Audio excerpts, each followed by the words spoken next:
The evolution of the labor curve and its implications for clinical practice. Dr. Friedman was the first to describe the relationship between cervical dilation and fetal station and time in the form of graphs and statistics. He proposed nomenclature for the classification of labor disorders. These curves and his terminology were widely welcomed as they brought structure and order to the analysis of labor. They appeared in countless textbooks and shaped labor management guidelines across continents. Partograms with alert and action lines based on these curves and his statistics were formally recommended by the WHO. 5 decades later, scientists asked the same basic question: how does cervical dilation change over time? However, later scientists could approach this problem with the benefit of considerable advances in both mathematical modeling and computerization. Contemporary mathematical methods let the data determine the optimal shape of the curve rather than forcing the data to fit a presumed shape. The first of several publications using longitudinal statistical methods was published by Dr. Zhang et al. In 2002 and is shown here. Later, Dr. Zhang and his group reported 2 more dilation curves based on US data collected from different time periods. In each study, the resulting curve was similar and different from the Friedman curves. A report on data using Japanese women showed a similar curve as is shown in blue. Curves based on data from Uganda and Nigeria are shown in orange. Curve shape certainly depends upon underlying data, but also upon the modeling methods in use. These studies all reported high individual variation, and none reported goodness of fit measures to evaluate how well the curves represented the data. This slide shows individual dilation patterns in women from 3 different countries. There is wide variation and no marked clustering of the lines around an average.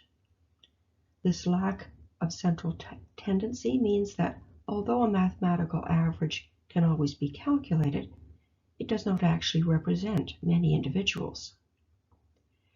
The dashed black line is the alert line based on the Friedman curves, which is supposed to identify the slowest 10% of women. Clearly, many more than 10% of the curves are to the right. This slide shows the number of hours at the 95th percentile to advance 1 centimeter from each dilation level in normal laborers from the publications described earlier. This number of hours was very high at low dilations and much lower towards the end of the first stage.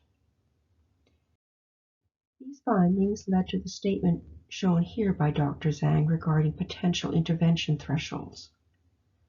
A 2-hour rule may be too short before 6 centimeters because many normal patterns take longer than this to advance, whereas a 4-hour rule may be too long after 6 centimeters because the vast majority of normal labors take much less than this.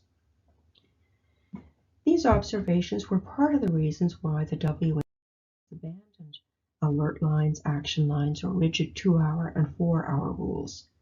This table shows the latest WHO recommendations on how to identify labor progression disorders. It is a sort of sliding scale where the number of hours to trigger an alert decreases with advancing dilation. A leading technique to improve model precision, to reduce variation, to improve central tendency, is to identify the top sources of variation and to account for them in the model. Navigation systems are familiar examples.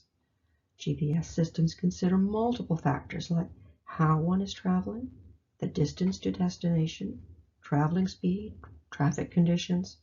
Furthermore, its calculations are updated as these conditions change. The same approach is possible when considering labor. The labor curves on the right, shown by pink bands, account for several factors that affect dilation. They show the expected range given the state of these factors. In the top example, the patient's dilation, shown by the solid pink line, is progressing as expected given this patient's parity, frequency of contraction, cervical compliance, and epidural use. The pink band in the bottom graph is different because this patient has a different frequency of contractions, a different cervical set of measurements, and epidural use. Her dilation has fallen below the pink band, indicating that she is not progressing as expected after considering all of these factors. This method reflects how clinicians actually assess labor. Clinicians do consider many factors, not just the passage of time. In essence, it is a mathematical restatement of the obstetrical adage to consider power, passage, and passenger when considering labor progression, but it does so in a consistent and scientific fashion.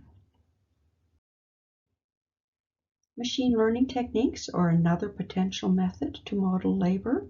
They are attractive because they are highly flexible and useful in complex systems with multiple interrelated factors.